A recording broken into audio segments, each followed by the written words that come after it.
Una de las bendiciones que el apóstol Pablo dice en la epístola de Efesios, en el capítulo 1, en el versículo 3, es que hemos sido bendecidos con toda bendición en los lugares celestiales en Cristo Jesús, y que Dios nos ha elegido antes de la fundación del mundo. Dios nos escogió para salvación, Dios nos escogió para libertarnos del pecado en que antes vivíamos como esclavos. Pero esa salvación dice que Él nos escogió para que fuésemos santos y sin mancha. Estamos hablando que la santidad es una evidencia clara y debe estar si realmente hemos pasado de muerte a vida, si realmente hemos sido escogidos, si realmente Dios nos ha librado del dominio del pecado en que antes vivíamos. No somos salvos, hermanos, por ser santos, sino que hemos sido salvos para ser santos. Si Dios hubiera determinado salvarnos por ser santos, ningún hombre en absoluto sería salvo, ya que todo hombre en su estado caído carece de santidad. Por eso el apóstol Pablo dijo en Romanos capítulo 3, versículos 10 al 12, no hay justo ni aun uno, no hay quien entienda, no hay quien busque a Dios, todos se desviaron, a una se hicieron inútiles, no hay quien haga lo bueno, no hay ni siquiera uno. Sin embargo, en el mismo momento, hermanos, que el pecador es regenerado, Cristo, el regenerado va a Cristo en arrepentimiento y fe, donde es justificado, y así siendo el pecador justificado por medio de la fe, de inmediato empieza a manifestarse en él los frutos de una nueva vida en Cristo. En ese mismo instante en que el pecador es justificado, también es santificado. Es libertado del dominio reinante del pecado, de modo que el pecado sigue siendo su enemigo, pero no su rey. Ninguna persona puede afirmar que es salva si las evidencias de esa salvación no se manifiestan en la vida de esta persona en una vida de santidad. Vuelvo a repetir eso, hermanos. Ninguna persona puede afirmar que es salva si las evidencias de esa salvación no se manifiestan en la vida de esta persona en una vida de santidad, porque sin santidad nadie verá al Señor. Una persona que no ha sido santificada es porque no ha sido justificada, es decir, no ha recibido la justicia perfecta de Cristo por medio de la fe y el arrepentimiento. Ahora, aunque el creyente ya ha sido santificado, el pecado aún mora en él y sabemos la lucha que debe librar, y eso es lo que llamamos el proceso de santificación. De ahí la lucha diaria que todo cristiano tiene con el pecado, siendo el creyente libertado del dominio reinante del pecado en su conversión, es decir, santificado inicialmente o definitivamente. Inmediatamente comienza un proceso de santificación, y es lo que llamamos nosotros santificación progresiva.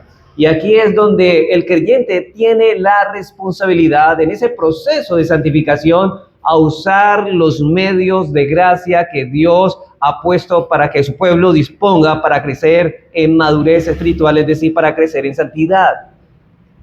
Y es precisamente de estos medios, hermanos, que Dios nos ha dejado para crecer en nuestra santificación progresiva, en lo que vamos a tratar a partir del día de hoy, en nuestro estudio de esta serie que hemos titulado En Busca de la Santidad. Y todo cristiano, hermanos, tiene un germen en su corazón de que desea ser santo como Dios es santo. Hermanos, quien no tenga ese deseo, simplemente podemos decir que esta falta de este deseo está manifestando que esa persona no ha obrado la gracia de Dios para salvación en esa persona. Así que vamos a mirar a lo largo de estos días, de estos domingos, vamos a mirar los medios designados para la santificación o para nuestra santificación. ¿Cuáles son los medios que Dios nos ha entregado para nuestra santificación? Porque la responsabilidad de nosotros como creyentes es hacer uso responsable de ellos. Y para el desarrollo de este asunto, hermanos, vamos a dividir esta enseñanza en dos grandes bloques o en dos grandes secciones. El primer bloque vamos a considerar los medios de gracia públicos para nuestra santificación, es decir, aquellos que brotan de nuestra comunión con nuestros hermanos en la iglesia, es decir, cuando estamos reunidos aquí para adorar a Dios, cómo nosotros debemos hacer uso de estos medios de gracia. Y en nuestro segundo bloque veremos los medios de gracia privados que nos ayudarán a crecer en la vida de santidad. Me refiero a esos devocionales personales, a esos devocionales familiares, a la lectura personal de la palabra, la oración individual, la meditación y la mortificación del pecado. A eso es que yo voy a referirme en el segundo bloque, pero en varios domingos vamos a tratar los primeros medios de gracia públicos. El pastor bautista M. Blackburn ilustró esta verdad de la siguiente manera, hablando de los medios de gracia. Él dice: piensa en una manguera de agua para regar el jardín. La manguera no es especial en sí misma, pero es un canal por el cual el agua refrescante fluye. También es así con los medios de gracia o de la gracia. En sí y por ellos mismos no son especiales, pero son las avenidas y canales por las cuales las bendiciones de Dios fluyen. A través de los medios de gracia, Dios imparte fuerza, paz, fortalecimiento, instrucción, dirección, reprensión, corrección, gozo y muchas otras cosas más que son necesarias para la vida de santidad. Noten esto lo que dice este pastor bautista. Hermanos, es un instrumento. Y por medio de esos canales es que Dios nos ha destinado como pueblo, es que nosotros debemos hacer uso si en realidad deseamos crecer en santidad. Y aunque la santificación se basa en lo que Cristo logró en su muerte y resurrección y se experimenta en la vida del creyente por el poder del Espíritu Santo, Dios ha designado esos medios de gracia para ayudar a los creyentes a la búsqueda de su santidad. La santificación progresiva del creyente será proporcional a su empleo de los medios de gracia. Hermanos, realmente, lo que estoy diciendo es que realmente en los verdaderos creyentes va a haber ese deseo por ser santos, de ahí la diligencia de hacer uso de ellos. Porque Él quiere ser santo como Dios es santo. Él no va a tener, a echar a un lado estos medios de gracia, porque Él sabe que es ahí donde puede crecer y eso es lo que su corazón desea, ser santo. En el día de hoy comenzaremos tratando con los medios de gracia públicos de nuestra santificación. Y nuestro objetivo aquí es poder probar con la Escritura, hermanos, que no es la intención de Dios que el verdadero creyente viva su vida cristiana en la soledad para su santificación. Porque hay personas que asumen o ellos piensan que pueden vivir siendo cristianos fuera de una iglesia, fuera del contexto de una iglesia. Y la Biblia dice, eso no puede ser, eso es imposible. En el cristianismo, nosotros necesitamos de los otros hermanos. No hay lugar en el Nuevo Testamento para una vida cristiana aislada de santidad. Entonces, como creyentes debemos hacer uso responsable de los medios que Dios ha designado para crecer constantemente en nuestra vida cristiana. Así que, hermanos, en esta mañana lo primero que debo tratar, como vamos a comenzar a tratar con los medios de gracia públicos, lo primero que debo considerar es que los medios de gracia públicos para nuestra santificación están señalados en la Escritura. O veámoslo así más bien, si quiere coloque los medios de gracia públicos serán los medios de gracia públicos para nuestra santificación. Los medios de gracia públicos para nuestra santificación. Y hermanos, en el contexto o en la época que nos ha tocado vivir es triste decirlo, pero la iglesia de Cristo ha sufrido grandes cambios en esos tiempos. Y uno de esos tantos cambios es que muchos que profesan ser creyentes, profesan porque no lo son, le han restado importancia a la iglesia como la esfera donde el cristiano debe crecer. Por eso es que la poca concurrencia de nuestros cultos en mañana y tarde y en los cultos de oración es una muestra de esta decadencia espiritual de muchos que profesan la fe. Por eso lo primero que vamos a hacer es demostrar bíblicamente la gran importancia, no la importancia que a nuestra apariencia le damos, sino la importancia que le da Dios a través de su palabra, de esa importancia que tienen los medios de gracia públicos para nuestra santificación. Así que lo primero que miraremos es la gran importancia que tienen los medios de gracia públicos para nuestra santificación. La importancia que tienen los medios de gracia públicos para nuestra santificación. Y para demostrar bíblicamente la gran importancia que tienen estos medios de gracia, vamos a ver en primer lugar, hermanos, que en la salvación, el creyente al ser unido a Cristo, noten esto, que el creyente al ser unido a Cristo es asimismo unido a su cuerpo, es decir, la iglesia. Toda persona que ha sido salvada, hermanos, ha muerto y resucitado con Cristo, por lo tanto, está unido a Cristo, y si está unido a Cristo, como la cabeza, también está unido al cuerpo de Cristo, que es la iglesia. Pero nadie puede decir que está unido a Cristo y está separado del cuerpo. Es decir, aquellos que viven diciendo que son cristianos, pero no se congregan, ni hacen un solo medio de gracia en el contexto público de una congregación. Eso es una incoherencia y eso es un engaño, una falacia de los que hoy están predicando o enseñando hoy. El creyente, hermanos, es alguien que ha sido unido vitalmente a Cristo y es en virtud a esa unión que recibimos todos los beneficios de la obra redentora. Somos justificados por nuestra unión con Cristo, somos santificados por nuestra unión con Él, somos parte de la familia por nuestra unión con Él, somos adoptados por nuestra unión con Él, el Espíritu Santo mora en nosotros por nuestra unión con Él. Y así como la palabra de Dios nos enseña que nosotros hemos sido unidos a Cristo, también nos enseña que hemos sido unidos a su cuerpo, que es la iglesia.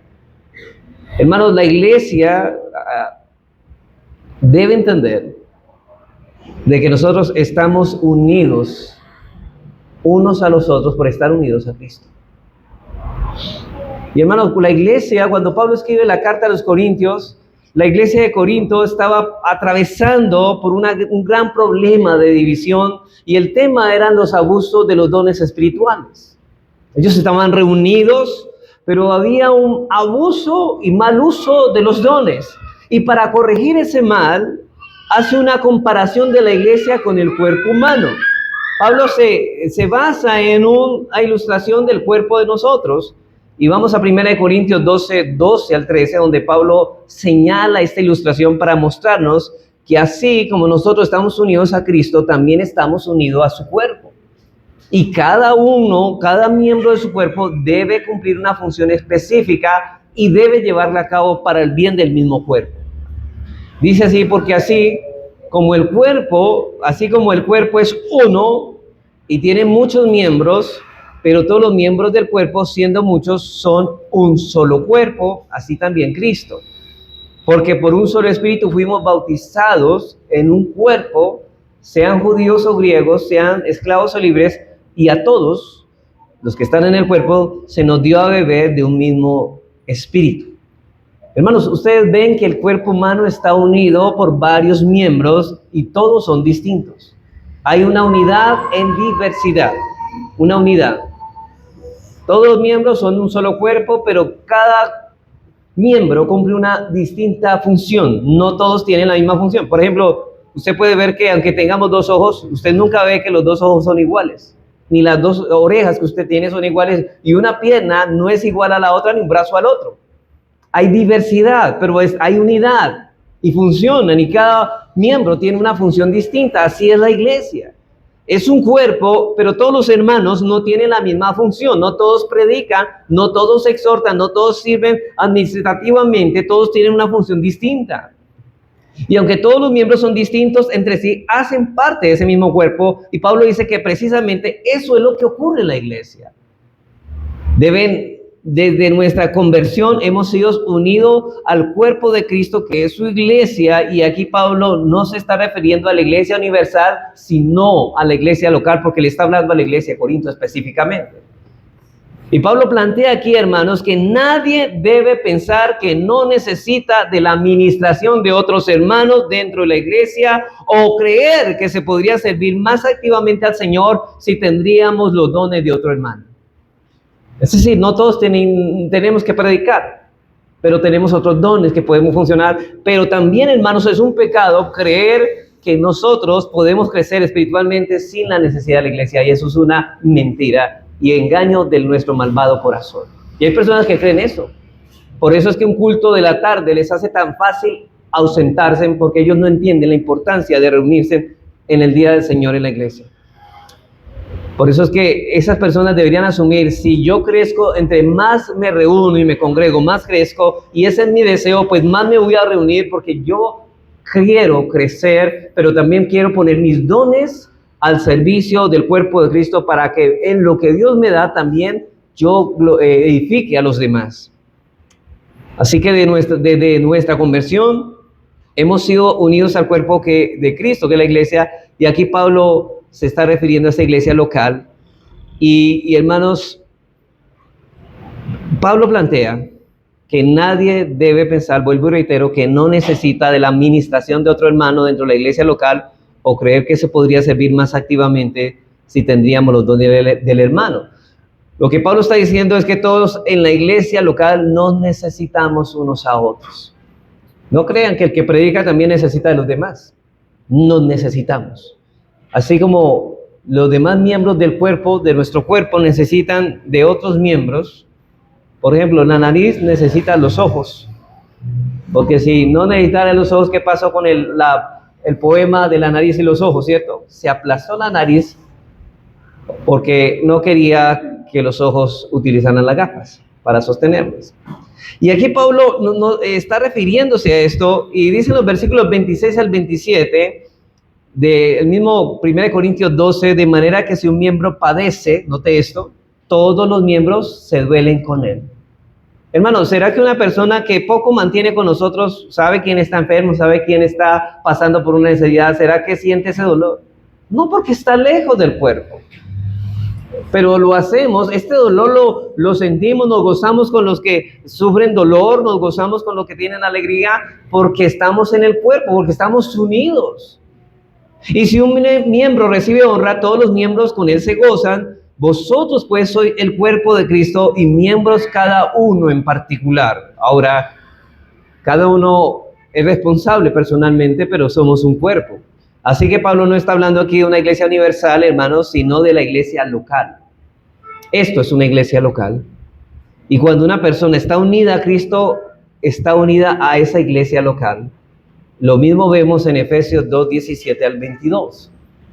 Dice que Cristo dice, vino y anunció las buenas nuevas de paz a vosotros que estabais lejos. Y aquí hay algo importante, hermanos.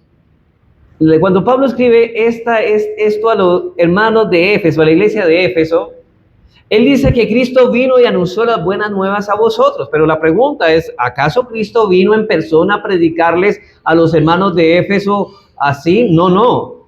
Está diciendo es que por medio de la predicación de algunos evangelistas que fueron a Éfeso, Cristo habló a ellos. Cristo trajo las buenas nuevas a través de hombres, a través de evangelistas, a través de predicadores. ¿Por qué? Porque son miembros del cuerpo y traen en función de edificación del cuerpo de Cristo.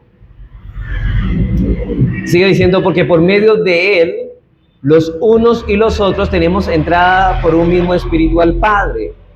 Así que ya no soy extranjeros ni advenedizos, sino conciudadanos de los santos y miembros de la familia de Dios, edificados todos esos miembros de la familia de Dios sobre el fundamento de los apóstoles y profetas, siendo la principal piedra del ángulo Jesucristo mismo. Y noten esto, está hablando de la iglesia local, y después lo pone como un edificio, en quien todo el edificio bien coordinado va creciendo, y este creciendo es en santidad, para hacer un templo, noten esto, santo en el Señor, en quien vosotros también sois juntamente edificados para morada de Dios en el Espíritu. Es decir, crecemos todos porque estamos unidos a todos, pero cada uno particularmente va creciendo a medida que va teniendo su unidad y creciendo unos a otros en el fundamento de lo que Cristo nos ha puesto, en el fundamento que Cristo nos ha puesto.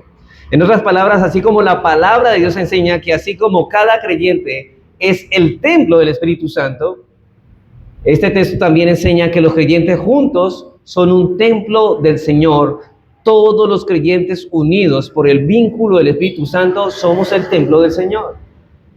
O sea que una iglesia local es el templo del Señor, no es el lugar donde nos reunimos. Es el grupo de personas que han sido regeneradas, miembros de una iglesia. Ellos son el templo del Señor. Por eso Pablo dice en 1 Corintios 3, 16. Ahora, este texto, antes de leerlo, hermanos, muchas personas lo toman como, ¿sí ves que mi cuerpo es templo del Espíritu Santo? Pero que aquí no está hablando de nosotros como como el templo individual cada uno, no, sino como iglesia somos el templo. Y noten esto, ¿no sabéis que sois templo de Dios y que el Espíritu de Dios mora en vosotros? Si alguno, y note esto, si alguno destruyese el templo de Dios, Dios le destruirá a él, porque el templo de Dios, el cual sois vosotros, santo es. Aquí habla muchas cosas. Primero es que la iglesia local es el templo.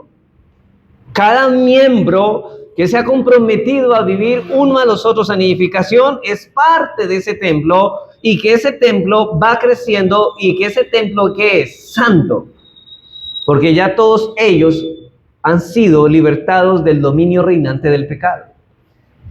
Pablo aquí no está hablando del templo como un cuerpo individual. Pablo dice que si alguno destruyese el templo, él se está refiriendo a la iglesia local. Cuidado, hermano.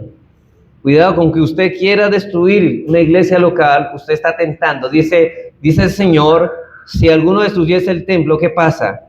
Dice, Dios le destruirá a él. Cuidado con el que quiera ir en contra de una iglesia local, bíblica. Es decir, si alguno atenta contra la iglesia local, Dios mismo se encargará de destruir a tal persona, porque la iglesia local es muy importante para la vista de Dios, aunque usted no lo crea.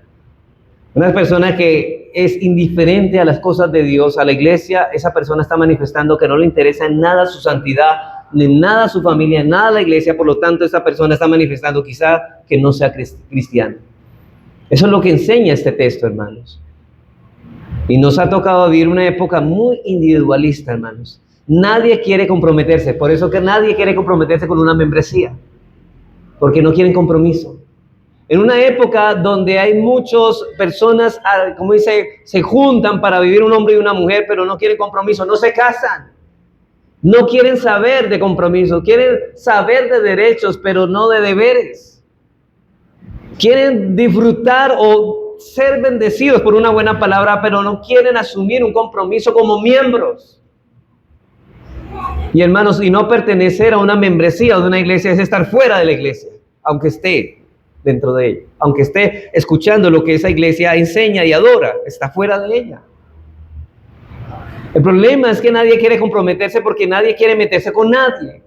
Pero debemos entender que una vez fuimos salvos, no solamente hemos sido unidos a Cristo, sino también a la iglesia, y debemos expresar eso en nuestra membresía. Eso es lo que destaca muchas veces el libro de Hechos. Hermanos, en el libro de Hechos dice que estas personas fueron añadidas a las iglesias locales, es decir, fueron miembros de estas iglesias. Por eso encontramos, vamos a mirar algunos textos en Hechos 2:37, o Hechos 2:37. En este texto se encuentra en el contexto de la predicación del apóstol Pedro. Y vamos a mirar que estas personas que se compungieron de pecado, si solamente se quedaron como meros asistentes de una iglesia o hicieron parte de ella. Dice así: al oír esto, se compungieron de corazón y dijeron a Pedro y a los apóstoles: varones, hermanos, ¿qué haremos? Pedro les dijo: arrepentíos y bautícese cada uno de vosotros en el nombre de Jesucristo para perdón de los pecados, y recibiréis el don del Espíritu Santo, porque para vosotros es la promesa, y para vuestros hijos, y para todos los que están lejos, para cuantos el Señor nuestro Dios llamará, es decir, para los que reciban el llamamiento eficaz solamente. Y dice: y con otras muchas palabras testificaba y les exhortaba diciendo: sed salvos ¿de qué? De esta perversa generación. Y luego dice, noten esto: así que los que recibieron su palabra fueron bautizados, y se añadieron aquel día como 3,000. ¿A quién? A la iglesia. Hicieron parte de una membresía. ¿Y cómo sabemos que eran parte de una membresía? Por su compromiso. Y perseveraban en la doctrina de los apóstoles, en la comunión unos con otros, y en el partimiento del pan y en las oraciones. Está hablando de la cena del Señor y las oraciones, en los cultos de oración. Ellos estaban comprometidos a vivir, a estar juntos siempre que se hacía esto. Perseveraban y no desmayaban. No es como los de hoy, que muchos piensan que son cristianos porque solamente van a un culto. Hermanos, eso no te hace cristiano. Tú tienes que pertenecer a una membresía, comprometerte con esa iglesia, a vivir fielmente para el Señor. Hermanos, el mismo instante que se inaugura la iglesia, el Espíritu Santo lo primero que señala de su iglesia es la vida de común unión de los hermanos en Cristo, no cada uno por su lado. No cada uno por su lado. Eso no significa que nuestros devocionales personales y familiares no son importantes. Eso no estoy diciendo, pero lo que estamos diciendo aquí es que los medios públicos de santificación vienen primero porque estos nutren lo segundo. Es decir, son muy propensos a caer en herejías aquellos que se limitan a estudiar solo la Biblia en casa porque no son corregidos, pero cuando se exponen a la palabra de Dios predicada por hombres fieles y llamados por Dios, son corregidos, de manera que los medios privados de santificación dependen de los medios públicos de santificación. Hermano, una persona que no le gusta congregarse mucho, difícilmente, hermanos, hará un devocional en la casa. Eso es consecuente, no lo estoy diciendo yo, lo está diciendo Dios. Y más adelante vamos a mostrar pasajes claros que muestran eso. Dios no es mentiroso.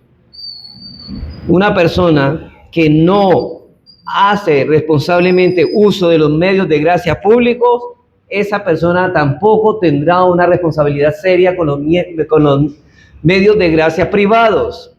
Y continuamos, hermanos, en Hechos 2:44, miremos la vida de estos cristianos de la primera iglesia. Todos los que habían creído estaban, ¿qué?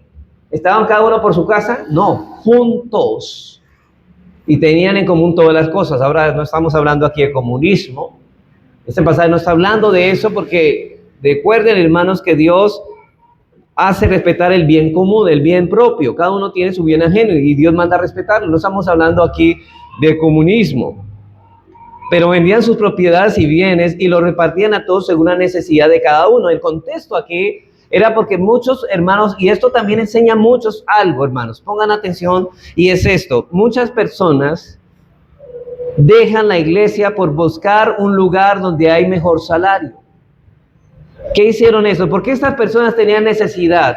Porque estas personas dejaron sus sitios de origen y dejaron todo por buscar un lugar donde hubiera iglesia. Y la primera iglesia fue la de Jerusalén, de manera que cuando llegaron allí había necesidad. Y como esas personas venían de sus terruños y se radicaron donde había iglesia, entonces tocó que ayudarles temporalmente hasta que consiguieran que laborar en algo para poder sostenerse.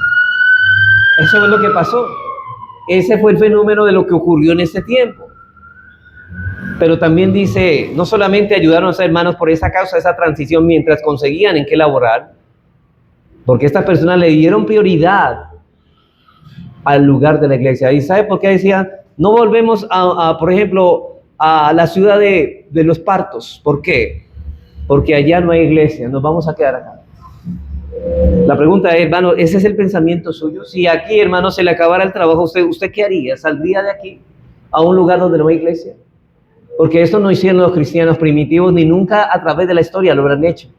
No han dejado las cosas de Dios a un segundo lugar, porque ellos entienden que ellos solamente crecen espiritualmente en el contexto de una iglesia local, porque desean ser santos. Y no te lo decían, lo que sigue diciendo el versículo 46, y perseverando unánimes cada día ¿en qué? En el templo. ¿Y cuál es el templo? La iglesia local.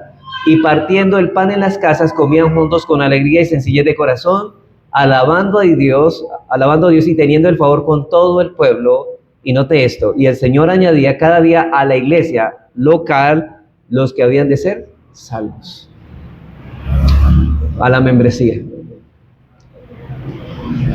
Y de forma similar, hermanos, esto se relata en Hechos 4:32. Dice, y la multitud de los que habían creído eran de un corazón y un alma. O sea, mostrando Lucas aquí la unidad. Y ninguno decía ser suyo propio nada de lo que poseía, sino que tenían todas las cosas ¿en qué? En común. Había una común unidad. La común unión en la vida de la iglesia. Hermanos, cuando Dios salvó a Pablo, lo primero que hizo fue ponerlo en comunión con la iglesia.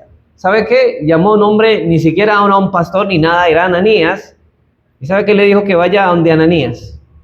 Y Ananías, cuando tuvo contacto con Pablo, ¿sabe qué hizo? Pablo inmediatamente fue salvado, hizo parte de la iglesia de Jerusalén.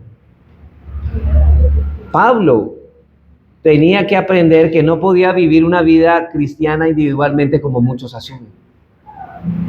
Todos en la iglesia nos necesitamos. Y Pablo creció en sabiduría, conocimiento y santidad dentro del contexto de una iglesia local. Hermanos, los unos a los otros nos necesitamos, ya que ninguno de nosotros es suficiente por sí mismo. Todos los miembros del cuerpo nos necesitamos. Y en Hechos 11:24 dice que y una gran multitud fue agregada al Señor. Otra vez fue agregada, fue añadida. Hermanos, en ese pasaje se nos dice que fueron añadidos al Señor. Y note que aquí las peculiaridades fueron añadidos al Señor. Pero en otros pasajes se nos dice que fueron añadidos a la iglesia. Pues hermanos, lo que está diciendo aquí los textos es que ser añadidos al Señor es ser añadidos a la iglesia y viceversa. Eso significa que ser añadidos al Señor es similar a ser añadidos a la iglesia. Si usted está en Cristo, va a manifestar su unidad con Cristo, su unión con Cristo al estar unidos a una membresía bíblica. Y si no, usted no está expresando que está unido a Cristo. Usted está negando esa unión con Cristo. Y todo aquel que es añadido a la iglesia es porque no ha sido, todo aquel que no se añade a una iglesia está manifestando que no ha sido añadido al Señor. Recuerden, hermanos, que estamos hablando de la iglesia local, no de la iglesia universal. Ahora, alguien diría, bueno, ¿y qué pasa si hacemos diferente, hermano? Bueno, es que este es el diseño de Dios para todos sus hijos, para sus hijos. Si en realidad hemos sido salvos, hacemos parte de una familia y hacemos parte de la familia de Dios. Por tal razón, no pretendamos crecer una vida de santidad privada, independientemente de la iglesia local, porque eso es sencillamente imposible, porque estar separado del cuerpo de Cristo es estar separado de Cristo. Y dijo el mismo Señor, porque separados de mí, nada podéis hacer. Usted no puede crecer en la iglesia. Usted no puede crecer fuera de la iglesia. Usted no puede madurar fuera de la iglesia local. Usted puede decir, bueno, yo voy a dedicarme a hacer mis devocionales personales y familiares y Dios me va a decir, no, estas cosas no pueden ocurrir si no se nutren en el contexto de la membresía de la iglesia. Bueno, habiendo visto que en la salvación del creyente está unido a Cristo y al mismo tiempo es unido a la iglesia, veamos en segundo lugar que los dones especiales de Cristo para la santificación de su pueblo son dados dentro de la iglesia y operan en el contexto de la iglesia. Los dones especiales, en segundo lugar, de Cristo para la santificación de su pueblo son dados dentro de la iglesia y operan en el contexto de la iglesia. Hermanos, si usted es miembro de una iglesia local, usted lo que responsablemente está comprometido a poner sus dones al servicio de los demás hermanos. ¿Para qué? Para edificación. Es su deber. Y usted crece también con los dones que otros hermanos ponen al servicio de usted, para la gloria de Dios. Y así crece la iglesia, el cuerpo de Cristo. Hermanos, eso es lo que Dios quiere. En 1 Corintios 12, 13 y 14, estos son los capítulos, no vamos a buscar eso, hermanos, porque no vamos a leer los capítulos 12, 13 y 14, pero en esos capítulos Pablo nos enseña que los dones del Espíritu son dados para la edificación del pueblo de Dios y en el contexto de la iglesia funcionando como iglesia. No vamos a tratar aquí cuáles dones han cesado y cuáles están vigentes. Recuerde que en el tiempo de Pablo habían dones extraordinarios de revelación, el cual se estaba escribiendo apenas el Nuevo Testamento, pero una vez el Nuevo Testamento fue completado, los dones extraordinarios desaparecieron, cesaron. Pero hermanos, ahora tenemos dones ordinarios, dones que Dios nos ha dado para ponerlo en funcionamiento dentro del contexto del cuerpo. Y aquí, hermanos, lo que deseo señalar aquí es que estos dones especiales que son indispensables para nuestra santificación son dados por Cristo dentro de la iglesia y actúan dentro del contexto de esa funcionando dentro de ella misma. Como lo dice en 1 Corintios 14, 23, Pablo está hablando aquí de la iglesia local que pone en función los dones en el contexto de la iglesia. Mira lo que dice: Sí, pues toda la iglesia se reúne en un solo lugar. ¿Y qué pasa? La iglesia siempre se reúne en un solo lugar. No es que unos acá y otros allá, no, se reúnen en un solo lugar como estamos aquí. Y todos hablan en lenguas, en el caso de los dones extraordinarios, y entran indoctos o incrédulos, ¿no dirán que estáis locos? ¿Qué hay? Pues, hermanos, cuando reunís en la iglesia, cada uno de vosotros tiene salmo, tiene doctrina, tiene lengua, tiene revelación, tiene interpretación, y noten la variedad de dones. Hágase todo para edificación, porque podéis profetizar todos uno por uno, para que todos aprendan y todos sean exhortados. Versículo 33, pues Dios no es Dios de confusión, sino de paz, como en todas las iglesias de los santos, o sea, todas las iglesias locales. Deben poner, ahora, lo que yo deseo señalar aquí es que toda iglesia, su deber es poner sus dones dentro del contexto de la iglesia para la edificación de los hermanos. Usted debe ser parte de la iglesia y debe poner los dones al servicio de la iglesia para que usted como instrumento ayude a través de los dones a crecer a la iglesia en santidad. Y usted a través de los dones que los hermanos ministran a usted crezca en santidad. Así que podemos ver claramente en estos pasajes, hermanos, que los dones espirituales deben desarrollarse en el contexto de la iglesia reunida, funcionando como iglesia. Y en Efesios 4, Pablo exhorta a los creyentes a andar como es digno del llamado. O sea, somos llamados a ser santos. Somos llamados a ser salvos. Y dice ahí Pablo en el versículo 1, yo pues preso en el Señor, os ruego que andéis o que vivan como es digno de la vocación con que fuiste llamados. ¿Y cómo? ¿Cómo es que debemos vivir, Pablo? Con toda humildad y mansedumbre, soportándonos con paciencia los unos a los otros en amor, solícitos en guardar ¿qué? La unidad del Espíritu en el vínculo de la paz. ¿Cuántos cuerpos? Un cuerpo, un espíritu, como fuisteis también llamados en una misma esperanza de vuestra vocación, un Señor, una fe, un bautismo, un Dios y Padre de todos, lo cual es sobre todos, por todos y en todos. Hermanos, Pablo está diciendo aquí que el andar digno de los creyentes es vivir en consonancia con el resto del cuerpo. ¿Cómo? Con humildad, mansedumbre, soportándonos con paciencia los unos a los otros en amor, en unidad, etcétera. Eso es andar digno de un creyente, es andar en el contexto de la iglesia, no fuera de ella. Y después de que Pablo, hermanos, ha hablado de la unidad de la iglesia, pasa hablando de la diversidad de la iglesia. Efesios 4:7. Pero a cada uno fue dada la gracia conforme a la medida del don de Cristo. Pero a cada uno, ¿a todos se les entregó dones? Sí, pero no todos tienen dones iguales. Como si no conforme a la gracia de Dios, a todos se les ha dado dones. Ahora dice el versículo 11, y él mismo constituyó a unos apóstoles, a otros profetas, a otros evangelistas, a otros pastores y maestros. Y noten que aquí el Señor ha dado diversidad de dones a su iglesia, y es exactamente la diversidad de dones lo que hace la unidad del cuerpo de Cristo. Hermanos, un cuerpo es una unidad en diversidad, como nuestro cuerpo, ¿no? Y Pablo eso es lo que nos está diciendo, que el cuerpo de Cristo es uno, sin embargo está unido por diversos dones. Hermanos, voy a ponerles una ilustración. Imagínense que todos los miembros del cuerpo fueran manos. No podrían ni ver, ni oír, ni caminar. Solamente podrían agarrar. La única función que cumpliría ese cuerpo es agarrar y no tendrían otra función. Pero Dios nos dio diversidad de dones para que hagamos distintas cosas y en unidad crezcamos y funcionemos como un cuerpo. Ahora, ningún miembro, hermanos, está separado del cuerpo. Usted nunca ha visto por ahí en la calle una mano caminando sola, o la cabeza, o los pies, hermanos. Ustedes ven, donde hay una cabeza están los pies, todos los miembros del cuerpo están juntos, cumpliendo una función. Ahora, si usted encuentra un miembro por ahí en la calle, si alguna vez lo han encontrado, ¿cómo está ese miembro? Espiritualmente, está muerto, ¿cierto? Pues espiritualmente una persona que está fuera del cuerpo, ¿qué está señalando? Que espiritualmente, ¿cómo está? Estoy diciendo lo que la Biblia dice, hermanos. Una persona fuera del cuerpo está muerta. Está muerta.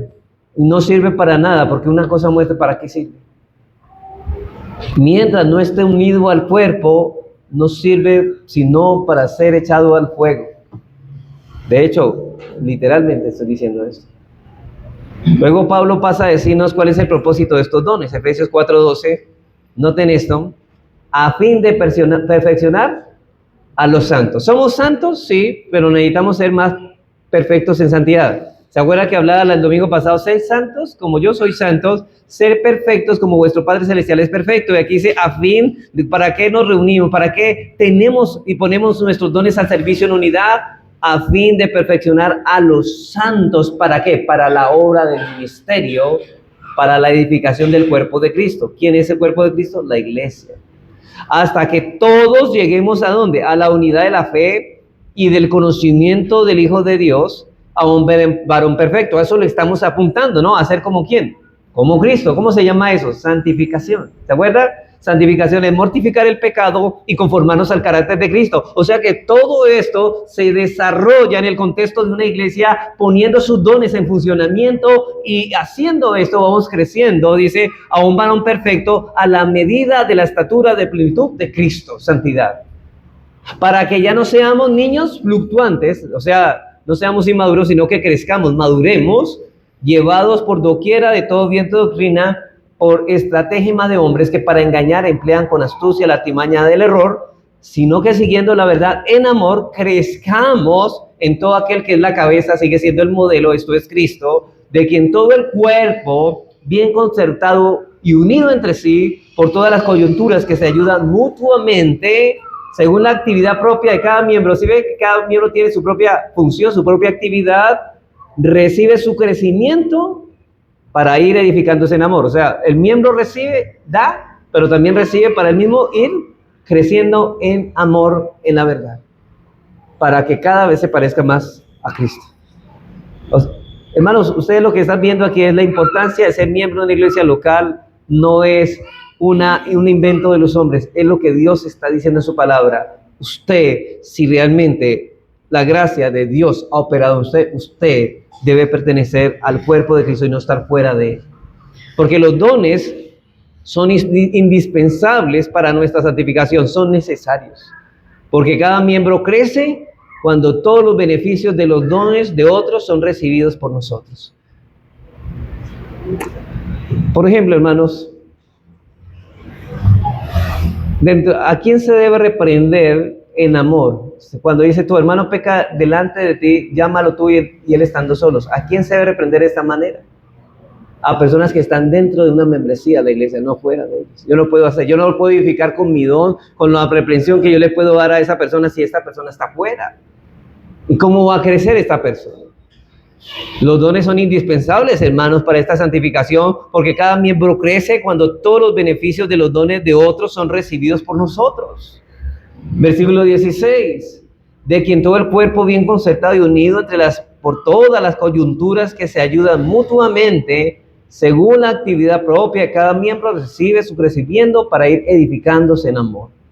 Así que, hermanos, los apóstoles y profetas fueron los encargados de poner el fundamento que ya fue puesto, que es el Nuevo Testamento, o sea, todas las instrucciones que se nos dio en el Nuevo Pacto. Y después están los evangelistas y los pastores y maestros, y estos tienen el encargo de predicar y enseñar la palabra que fue revelada a los apóstoles y profetas. Noten la función. No todos cumplen lo mismo. ¿Por qué no hay apóstoles? Porque esa función ya logró su tarea, dejar el Nuevo Testamento escrito. Todo esto sucede en el contexto de la iglesia funcionando como iglesia. Los miembros son edificados por los pastores de manera que los miembros puedan contribuir a su vez al crecimiento y fortalecimiento de otros hermanos. De hecho, el pastor recibe edificación de los otros hermanos que tienen también dones. Porque no solamente el don de la iglesia es predicar y enseñar. Hay otros dones en los cuales nosotros somos edificados. Por eso es que alguien que profesa ser creyente no podrá crecer fuera del contexto de la iglesia local, porque se está perdiendo, hermanos, de los beneficios que Dios ha otorgado a su iglesia. Ya que el propósito de esos dones que Dios ha dado a la iglesia es el de crecer en gracia y madurar espiritualmente. Y hermanos, y en parte, hermanos, mientras nosotros no constituyamos una iglesia en este lugar, no vamos a crecer espiritualmente. porque ese es en ese contexto que a Dios le ha placido que la iglesia crezca en ese contexto, no en otro, no en otro.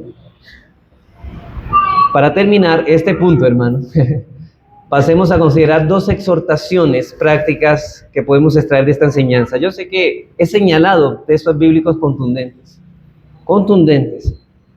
pero yo quiero ahora llegar a tu corazón.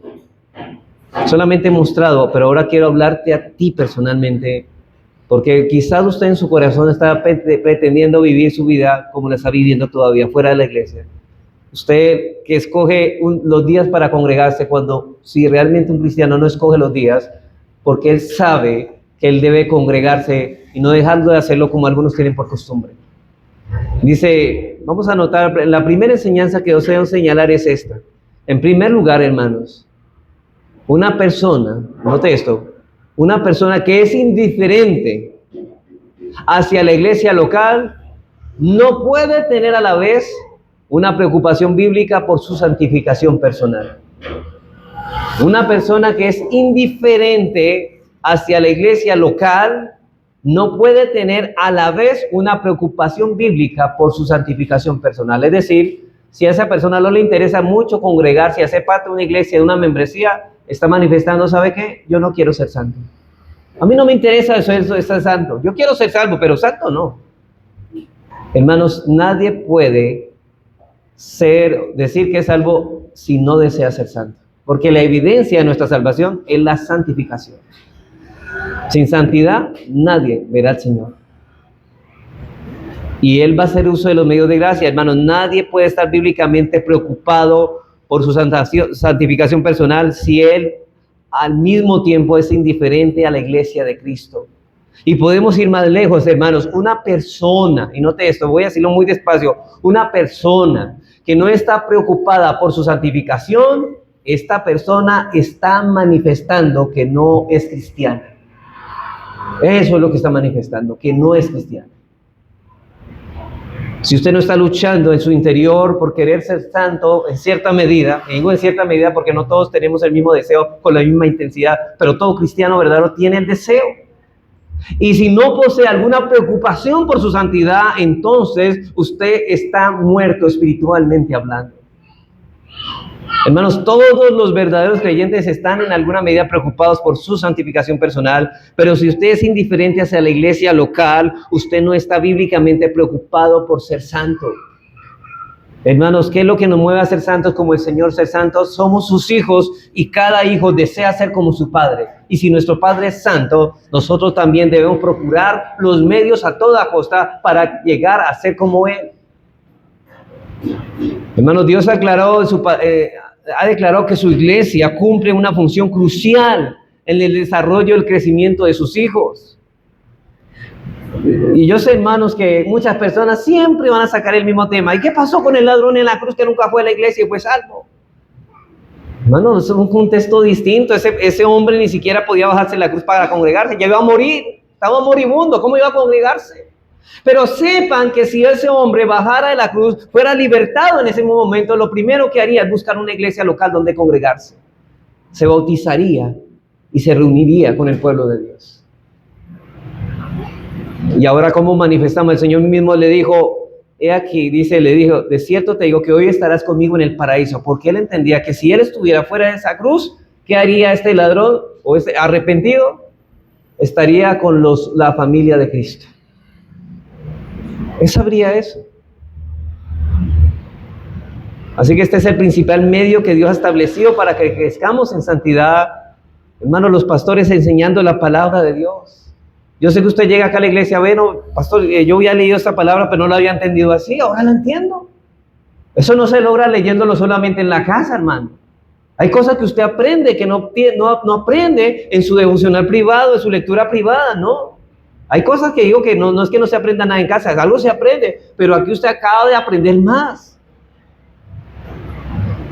Así que los pastores enseñando la palabra de Dios, pastoreando a cada hermano domingo a domingo, ejerciendo la disciplina bíblica, y los hermanos poniendo sus dones en operación para el beneficio de otros, etcétera, etcétera. Así es que nosotros crecemos, hermanos. Si alguien que profesa ser creyente no se beneficia de estas cosas, podemos afirmar que esta persona no está bíblicamente preocupada por su santificación. Por tal razón tenemos todo derecho a decir, esa persona no es cristiana.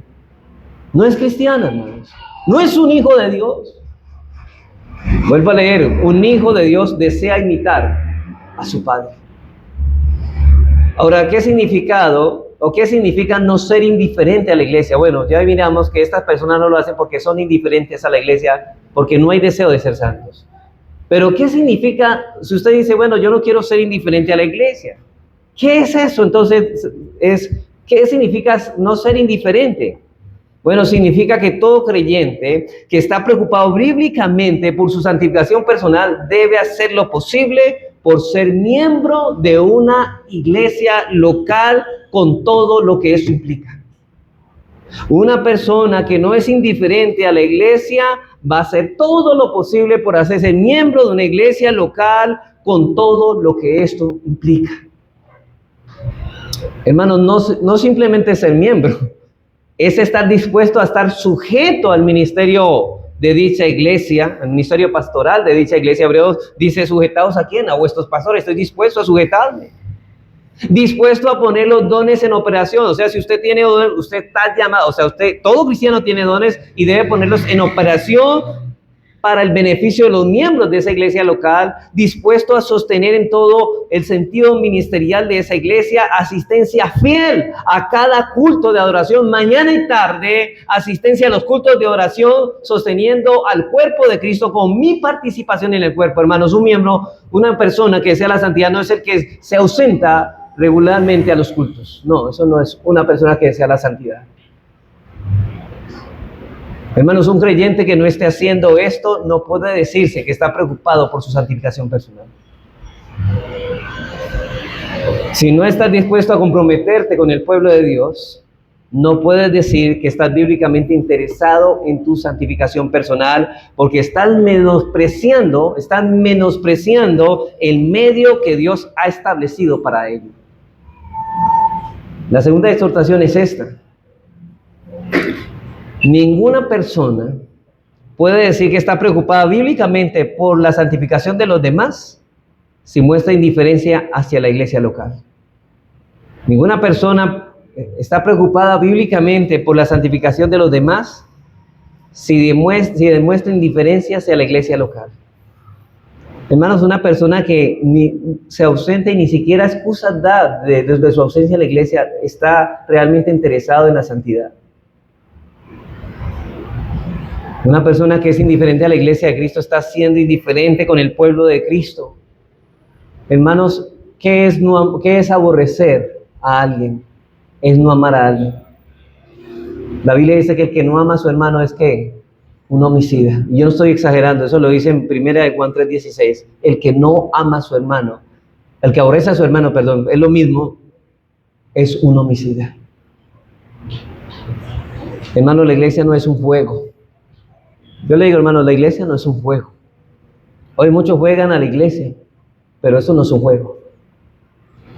En Hebreos 10:25 el Señor dice, no dejando de congregarnos como algunos tienen por costumbre.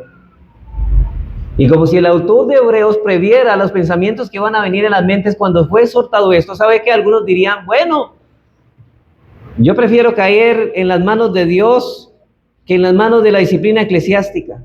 ¿Y sabe qué dice en Hebreos 10:31? Horrenda cosa es caer en las manos de un Dios vivo. A esos mismos que están diciendo, bueno, nosotros nos vamos a congregar, igualmente que Dios nos castigue. Y él dice, horrenda, no saben lo que están diciendo, horrenda cosa es caer en las manos de un Dios vivo. Hermanos, y cualquiera que oya este mensaje y sigue en su indiferencia, está jugando con fuego. Está jugando con fuego, hermanos. La iglesia no es un juego. La iglesia es el instrumento de Dios que tiene en este mundo para la proclamación y defensa de la verdad, hermanos.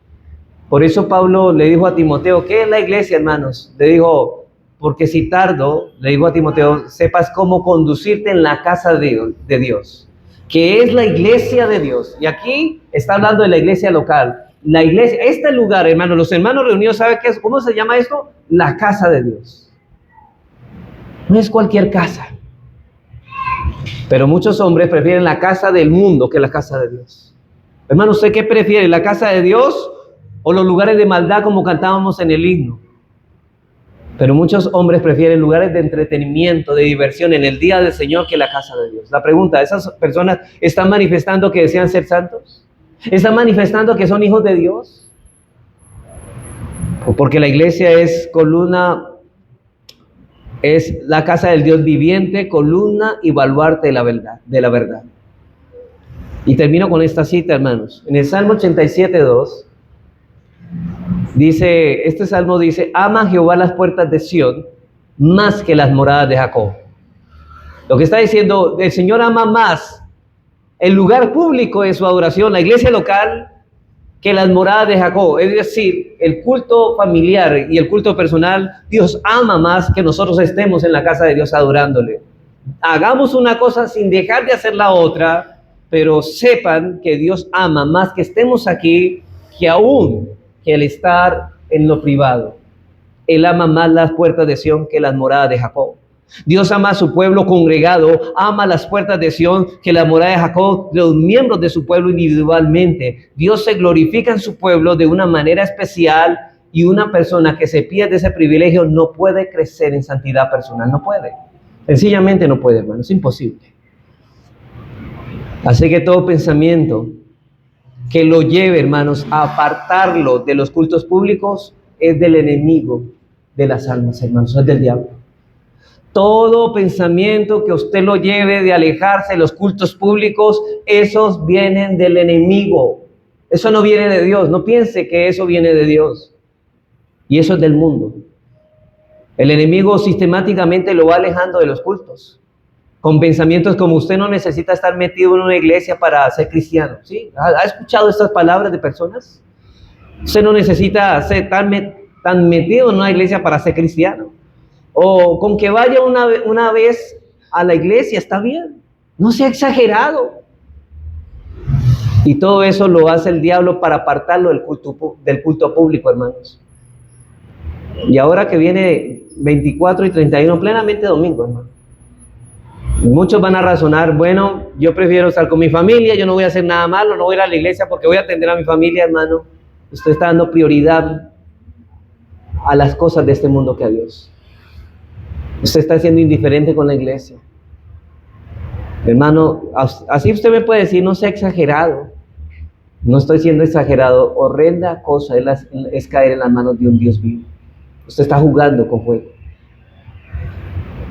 Entonces esta persona comenzará a ausentarse del culto de la oración. Luego viene, hermanos, el dejar de asistir al culto de oración de la tarde. ¿Cuántos nos reunimos en la tarde? Esos son los que quieren ser santos. Pero después sigue la instrucción bíblica en la mañana. ¿Y qué queda después? ¿Ustedes notan que la persona, lo último que deja de venir es al culto de la mañana? Luego del culto de la mañana comienza a venir uno que otro. Y después, ¿qué queda, hermanos? Nada. Y finalmente no lo volveremos a ver. ¿Qué expresó esa persona? Yo no quiero ser santo. Yo no quiero esos medios de gracia. Yo no quiero vivir como cristiano. Hermanos, hay personas que tristemente me han llamado a decir: yo le he llamado, ¿por qué no he vuelto a la iglesia? ¿Sabe qué me han dicho? Pastor, es que la vida cristiana no es para mí. Bueno, al menos son honestos y nos dicen una realidad: la vida cristiana no es para mí. Noten que ellos no tienen ninguna cosa para refutar. Simplemente, la vida cristiana no es para mí. Pero tampoco el cielo es para ti. Eso sí, tengo que decirle con toda sinceridad: si la vida cristiana no es para ti, el cielo tampoco es para ti. No pretendas que vayas al cielo sin querer ser como Cristo. Pablo decía: si para mí el vivir no es Cristo, si para mí el vivir no es Cristo, el morir tampoco es ganancia. Eso no lo podemos, hermanos.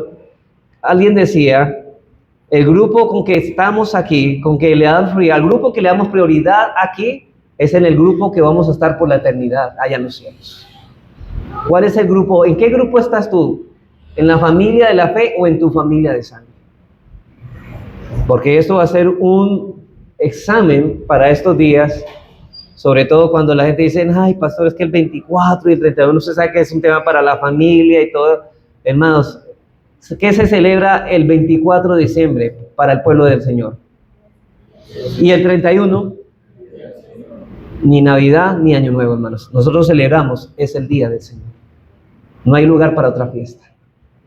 Eso que lo celebren los mundanos, allá ellos, pero nosotros somos hijos de Dios, somos distintos. Hermanos, Satanás sabe que la adoración privada y pública se mantienen juntas o caen juntas.